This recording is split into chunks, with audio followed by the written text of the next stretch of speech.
Hello everybody, but in special Cricketsong, like I said, I'm going to make an entry and I will say again, if it's really, if I don't want to cost you money, so you don't have to put me into the hat or however you do it, since I'm not in the Commonwealth, I'm in Sweden. Anyway, get this started. The three phrases that I wanted to talk about are as follows: as above, so below, as within, so without. And the next one, of course, I couldn't let that one slip because we've talked about that before. In perfect love and perfect trust. And the final one, all acts of love and pleasure are sacred. But let's start with the first one. As above, so below, as within, so without. That one, for me, goes far back from before I became a Wiccan.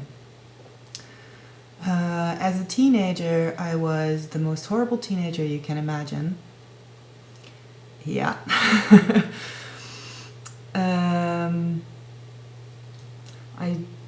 I did drugs, stayed out of school, lied about everything, even the smallest things that didn't need lying because the truth wouldn't get me into trouble. I lied about everything. It was like a habit. I wouldn't say addicted because it was just something I did. It wasn't something I needed to do. I didn't feel the need to do, but it was just automated for me. And that lying did a huge amount of damage in my life, especially in my relationship with my mother.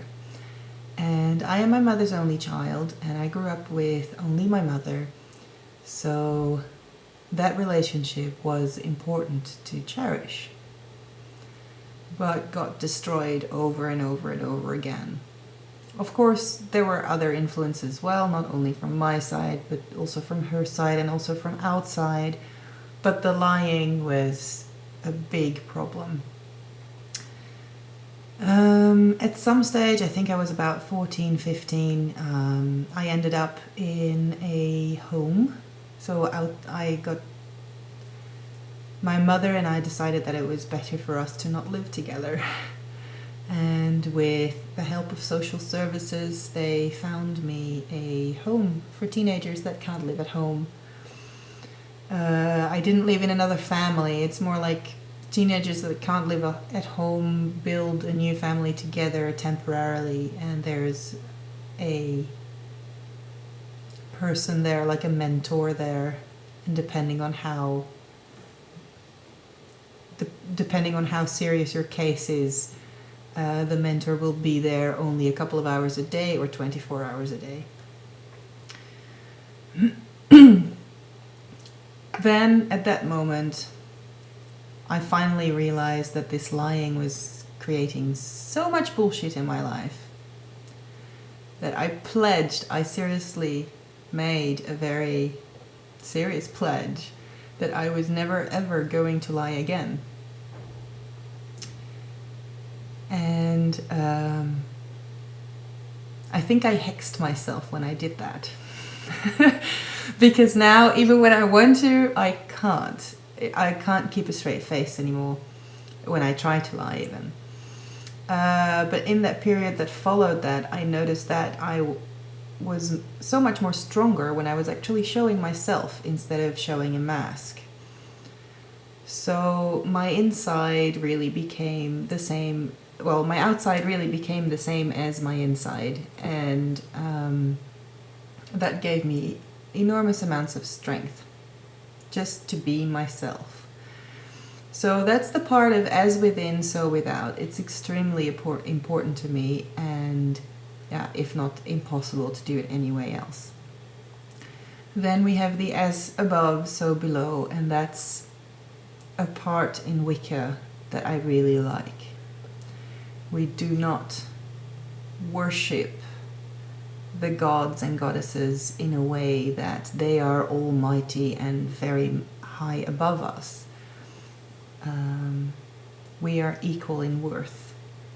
And that to me is the so above, so below part. And And then we've had the as within, so without part, which is a mirror of each other, basically, really. And now I'm already at 6 minutes, so I'm gonna move on to the next one.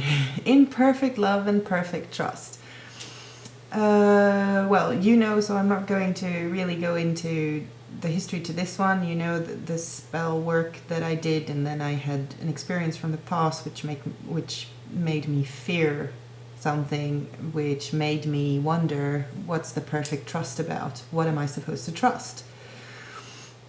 And you, amongst others, Michelle from Moonlit Opal as well, but there were a couple that pointed out that you're supposed to trust yourself most of all, and the people that you work with.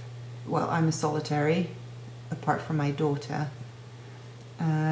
so I've started focusing mostly on perfect trust in myself, and in this case that would be trusting my ability, trusting my own strength. And when I say ability, I mean ability to cope with any unforeseen problems that might arise, because they can arise. And it has helped, actually. Since then I've done a couple more not huge spells, but I did not fear the same thing that I feared back then. So that's that part for me. Then all acts of love and pleasure are sacred. Now, I watched Wickedgem's video, and that confused me a bit about the language here. Because I thought sacred meant something similar to holy, as in sacred ground is holy ground. But when I watched Wickedgem's video, he seemed to more talk about secrets and keeping something within a small group or within a couple, or keeping something to oneself, not so much because it's a secret, but because it's yours. But I'm gonna go into the holy part, because that's how I understand the word sacred, and that's how I understand the phrase as well. All acts of love and pleasure are sacred, or in the name of the gods, or holy, or in that way. And that's something that I don't really think much about, but that I experience every time. When you feel a really strong love suddenly coming up, to me, it feels like you're much closer to the divine. And I'm not saying that the divine is only love, but when you're happy and feeling love, well, when I'm happy and I'm feeling love, I feel closer to the divine. And the same goes with pleasure. Pagan Perspective at the moment this week is doing a thing on magic, and several of them express what I think as well, that many beautiful things in life are magical just the way they are, without practicing extra magic, so to say. And pleasure in enjoying all that is given to us is, to me, also magical. And magic is sacred because it has to do, it comes from the divine, or it has to do with the divine, or it has been touched by the divine, or it's done because of the divine.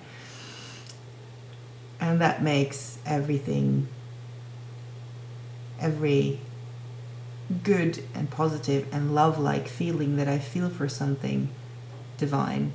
And it makes everything that I enjoy, enjoy is the right word, the feelings of enjoyment and pleasure, divine. And now I'm at 10.5 minutes. Woohoo! You didn't set a maximum time, did you? Because then I'm effed. Bye bye.